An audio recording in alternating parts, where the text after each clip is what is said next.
Music therapy হলো একটা এমন থেরাপিউটিক অ্যাপ্রোচ যেটা ব্যবহার করা হয় ন্যাচারালি মুড লিফটিংয়ের জন্য।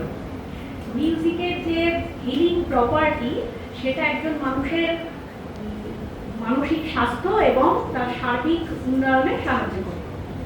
গবেষণায় দেখা গেছে যে মিউজিক শোনার ফলে autonomic nervous system, endocrine system এবং আমাদের ইমিউন সিস্টেমের ওপর প্রভাব পড়ে, লিম্বিক সিস্টেমের ওপরও প্রভাব পড়ে। ফলে এটা আবেগ জাগিয়ে তোলে এবং সেটা সংশোধন করারও ক্ষমতা রাখে।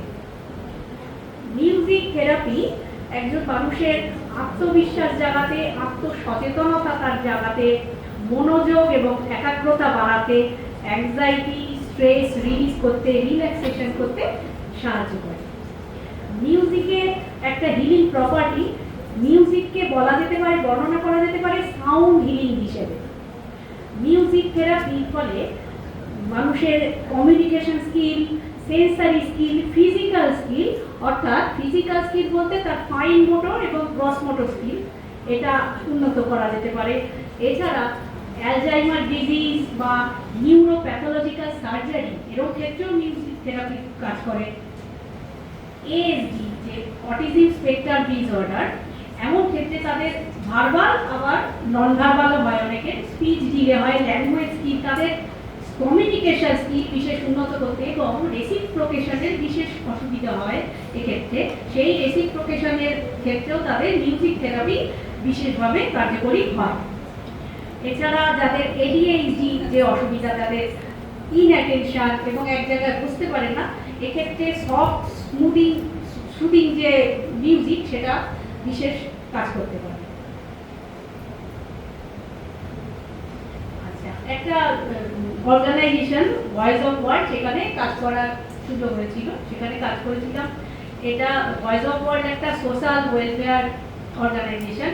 এখানে বিভিন্ন জনসংখ্যা আছে, অনেক মানুষ দৃষ্টিহীন এবং তার সাথে রয়েছে যারা ডাউন সিনড্রোম, অটিস্টিক এমনও আছেন মানুষ, এবং ইন্টেলেকচুয়াল ডিসেবিলিটি, ডেভেলপমেন্টাল ডিসঅর্ডার, এমন বিভিন্ন জনসংখ্যা রয়েছে, বিভিন্ন বয়সী মানুষজন আছেন।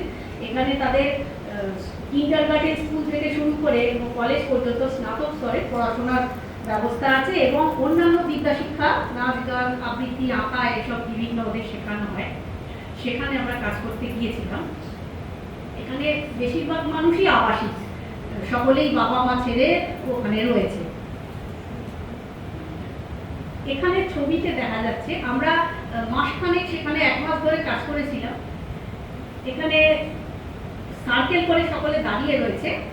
আমরা করেছিলাম, প্রথমে যখন কথা বলেছিলাম এদের সাথে অনেক জড়তা, অনেকেই নিজের পরিচয় দিচ্ছিল না বা কিছু প্রশ্ন করলে উত্তর দিচ্ছিল না, অনেক জড়তা ছিল এবং অনেকে এটা ব্যক্ত করছিল যে বাবা মা থেকে অনেক দূরে আছে তারা, এরকম একটা ডিপ্রেশন, এবং আমি তো অসুস্থ, ঠিক কি হবে আমি ঠিক কি করব, এরকম অ্যাংজাইটিও ওদের ছিল এবং প্রকাশ করছিল না এবং নিজেদের মধ্যে ওরা খুব কানেক্টেড ছিল না, এটা দেখেছি যা। এখানে আমরা যা করেছি, এখানে সার্কেল করে সবাই দাঁড়িয়ে আছে, একটা সফট বল নিয়েছিলাম আর ব্যাকগ্রাউন্ডে একটা মিউজিক চলছে। আমরা আনন্দ শঙ্করের এক্সপ্লোরেশন ইনস্ট্রুমেন্টাল ওটা ব্যবহার করেছিলাম। মিউজিকটা ব্যাকগ্রাউন্ডে চলছে আর সফট বল, একটা মিউজিক গেম খেলা হয়েছিল। সফট বলটা একে অপরের হাতে হাতে দিচ্ছে, পরপর কয়েক মুহূর্তের মিউজিক চলছে। মিউজিকটা যেখানে থামছে, বলটা সেই মুহূর্তে যার হাতে, সে একটা কোনো শব্দ বলছে নিজের পছন্দের, আকাশ, রং, ফুল, পাখি, কোনো শব্দ বলছে। এরপর সেই শব্দ দিয়ে সে গান গাইছে।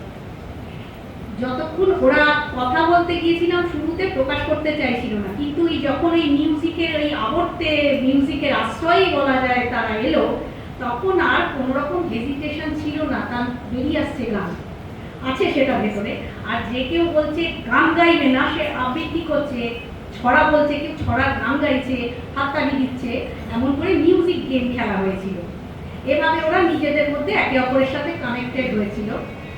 আবার নিজেদের মধ্যে এরা গানের লড়াইও খেলছিল, কেউ কেউ মুখে বাজনা বাজাচ্ছিল। এখানে ওদের শিখিয়েছিলাম যে বডি পারকাশন, মানে কেউ মুখে বাজনা বাজাচ্ছে, কেউ হাততালি দিচ্ছে, নিজের পায়ে বাজাচ্ছে, মানে নিজের শরীরে মিউজিক ক্রিয়েট করা। এটা ওরা নিজে জানতো, কিন্তু এটা নিজেকেই নিজে আবিষ্কার করাটা কখনো হয়নি।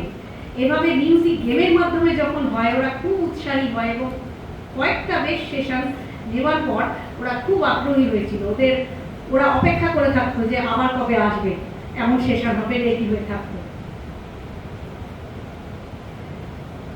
ভয়েস অফ ওয়ার্ল্ডের আমরা দুটি শাখাতে কাজ করেছিলাম, বেহালা শাখাতে কাজ করেছি, আর আরেকটি জায়গা শান্তিঘাটা শাখাতে কাজ করেছিলাম।